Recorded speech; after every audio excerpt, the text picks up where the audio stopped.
తెలంగాణ ప్రభుత్వం ఉద్యోగాల భర్తీ విషయంలో కృత నిశ్చయంతో ఉన్నదని, నిరుద్యోగులకు మేలు జరిగే నిర్ణయాలే తీసుకుంటుందని ముఖ్యమంత్రి రేవంత్ రెడ్డి స్పష్టం చేశారు. కొన్ని రాజకీయ పార్టీలు స్వార్థపూరిత శక్తుల కుట్రలకు నిరుద్యోగులు బలి కావద్దని నిరుద్యోగులకు సూచించారు. పరీక్షలు జరుగుతున్న సమయంలో ఇష్టారీతిన నిబంధనలు మార్చితే తలెత్తే చట్టపరమైన అంశాలను పరిగణలోకి తీసుకుని ప్రభుత్వం తగు నిర్ణయం తీసుకుంటుందని హామీ ఇచ్చారు. గత ప్రభుత్వం వ్యవహరించిన విధంగా ఉద్యోగాల భర్తీ విషయంలో తప్పుడు నిర్ణయాలు తీసుకుంటే నిరుద్యోగులకు న్యాయం జరగకపోగా ప్రస్తుతమున్న నోటిఫికేషన్లు కూడా రద్దయ్యే ప్రమాదం కూడా ఉందని ఆందోళన వ్యక్తం చేశారు.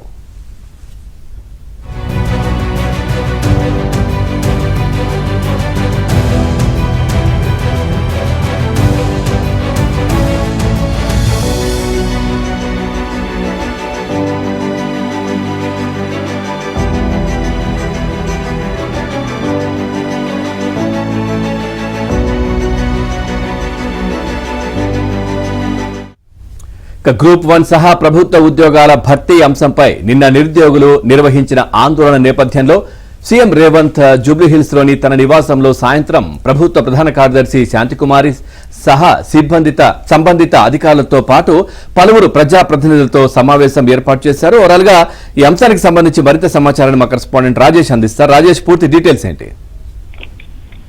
మొత్తానికి గతంలో 10 ఏళ్ల కాలంలో రాష్ట్ర వ్యాప్తంగా 1,00,000 ఉద్యోగాలను భర్తీ చేశామని చెప్తున్నటువంటి బీఆర్ఎస్ పార్టీ నిర్ణయాన్ని, అదేవిధంగా బీఆర్ఎస్ పార్టీ ప్రభుత్వంలో ఉన్నప్పుడు తీసుకున్నటువంటి అంశాలను ప్రతిసారి కాంగ్రెస్ పార్టీ ఎండగడుతూ వచ్చింది. పర్టికులర్ గా కాంగ్రెస్ పార్టీ అధికారంలోకి వచ్చినటువంటి 6 నెలల కాలంలోనే దాదాపు 30,000 మందికి నోటిఫికేషన్లు జారీ చేసి ఉద్యోగాలు ఇచ్చినటువంటి ఘనతనైతే సొంతం తీసుకుందని చెప్పవచ్చు. ఎందుకంటే ఉద్యోగాల భర్తీ కోసమే నీళ్లు నిధులు నియామకాల పేరుగా సాగినటువంటి తెలంగాణ ఉద్యమం చివరకు రాష్ట్రం సాధించుకుని ఆ తర్వాత నిరుద్యోగ యువత పెట్టుకున్నటువంటి పూర్తి స్థాయి ఆశలన్నింటినీ నెరవేర్చలేదని చెప్పాలి. దానికి అనుగుణంగా పని చేయలేదని చెప్పాలి. అయితే కాంగ్రెస్ ప్రభుత్వం అధికారంలోకి వచ్చిన తర్వాత ఉద్యోగుల పక్షపాతి ప్రభుత్వంగా పనిచేసేందుకు ముందుకు వెళ్తున్నామని చెప్పేసి ముఖ్యమంత్రి రేవంత్ రెడ్డి పదే అనౌన్స్ చేస్తున్నారు. దానిలో భాగంగా నిరుద్యోగులకు న్యాయం జరిగేలా చూసేందుకు పూర్తి స్థాయిలో ప్రభుత్వం తరఫున అన్ని ఏర్పాట్లు చేస్తామని చెప్పేసి ఆయన